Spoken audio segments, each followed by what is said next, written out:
What's up mga idol? RJ Abarientos trade agad, magugulat ang lahat dito. Pero bago mo sana ipagpatuloy ang panonood mo, ay huwag mong kalimutan na mag-subscribe bilang suporta sa aking YouTube channel. Maraming salamat idol. Breaking news lang muna sandali, dahil naglabas na ng announcement ang Spin.ph at Meralco Bolts. Kinumpirma nga nila na official na daw talagang magbabalik ang kanilang super import na si Allen Durham sa Governors Cup. Ang goal nga daw nila ay makapag back-to-back champion. Gusto nilang masundan ang championship na nakuha nila last All-Filipino Conference, at gusto rin daw nilang makabawi sa Barangay Ginebra sa Import-Laden Conference. Kung hindi kasi ako nagkakamali, 0-3 ang finals record ni Allen Durham at ng Meralco kontra kay Brownlee at Ginebra, kaya sana daw sa pagkakataon na ito ay makabawi na sila, lalo pat malaki ang improvement ng lineup nila ngayon. Samantala, kung ang Meralco ay lumalakas, ganun din ang balak gawin ng Ginebra. Una na nga nilang ginawa ay binitawan ang kanilang mga superstar na sina Stanley Pringle at Christian Standhardinger, para mas gawing bata ang lineup nila.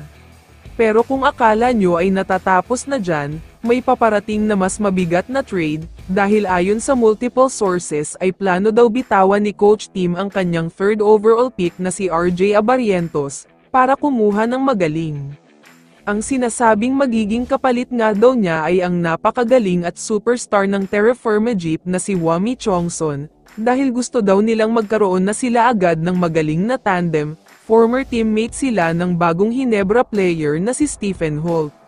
Pero syempre ay hindi naman patas kung ibibigay ng Ginebra ang kanilang rookie na si RJ Abarientos, kapalit ng isang superstar at napakagaling na player, kaya magdadagdag daw ang Ginebra ng future draft picks. Kung ako ang tatanungin, sa tingin ko ay hindi magandang trade ito para sa Ginebra, dahil pareho ng posisyon sina Holt at Chongson na shooting guard. Mas kailangan nila sa ngayon si RJ Abarientos na isang legit point guard, lalo pat posibleng mag-retire na si Tenorio. Paalala ko lang din, na nag-announce na si Coach Tim na hindi pa rin daw maglalaro si Scottie Thompson, dahil nga iniinda pa rin daw nito ang naging back injury niya, hindi pa nga daw siya nakakapaglakad ng maayos.